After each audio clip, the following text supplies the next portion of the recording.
جالي سؤال من متابعة إنها كل ما بتتوتر أو بتتضايق بتاكل كميات كبيرة من الحلويات، وده بيأثر على الدايت بتاعها وإن هي مش عارفة تلتزم، فبتسأل تعمل إيه؟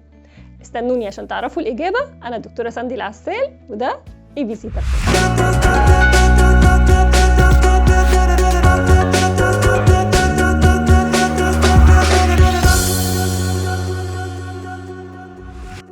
هذا الفيديو برعاية إليت للترجمة، وكالة ترجمة معتمدة بالمملكة.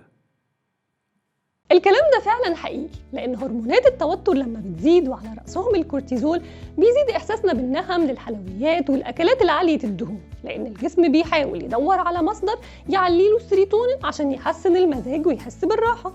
طيب إيه الحل؟ الحل أولا إننا نعرف الأكلات الصحية اللي بتعلي السيروتونين زي البروتين، سواء بروتين حيواني أو بروتين نباتي، وبعض الفاكهة زي الأناناس، الموز، وكمان المكسرات والأوراق الخضراء، طبعا الشوكولاتة الدارك، ومنتجات الألبان زي الجبنة والحليب. تاني حاجة هنجهز ليست السعادة، هنكتب فيها حاجات بسيطة بتساعدك، مش حاجة صعبة زي السفر مثلا، لأنك هتعملها في وقت ما عندكش فيه طاقة، فبدل ما هتجري على الأكل هتجري على حاجة تغير مودك.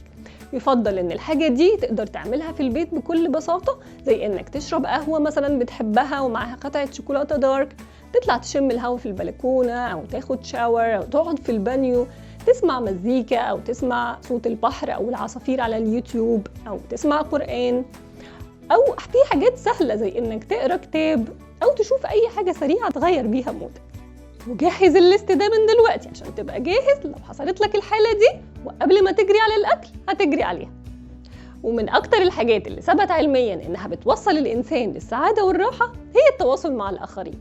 فوقت ما تكون متضايق وقبل ما تجري على الأكل اجري على تليفونك، كلم حد قريب ليك ويقدر يشجعك وفضفض معاه، فهتحس بالراحة ويضيع التوتر.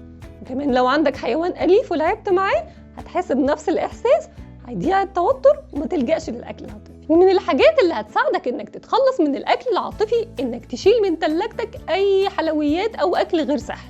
فبعد كده لما تكون متضايق مش هتضغط على نفسك انك ما تاكلهاش، لكن من البداية لو ما فيش في البيت أي أكل غير صحي هتقل فرصتك انك تلجأ للأكل عشان يهديك، فخليه دايما شيء غير متاح بالنسبة لك، واختار حاجة بسرعة من ليست السعادة وما تجريش على الأكل. هي رحلة تبان صعبة، لكن مع أول محاولة هتعرف إنها سهلة وبسيطة. لو استفدت من الفيديو بليز لايك وشير للفيديو، ولو عندكم أي أسئلة اكتبوا لي في التعليقات.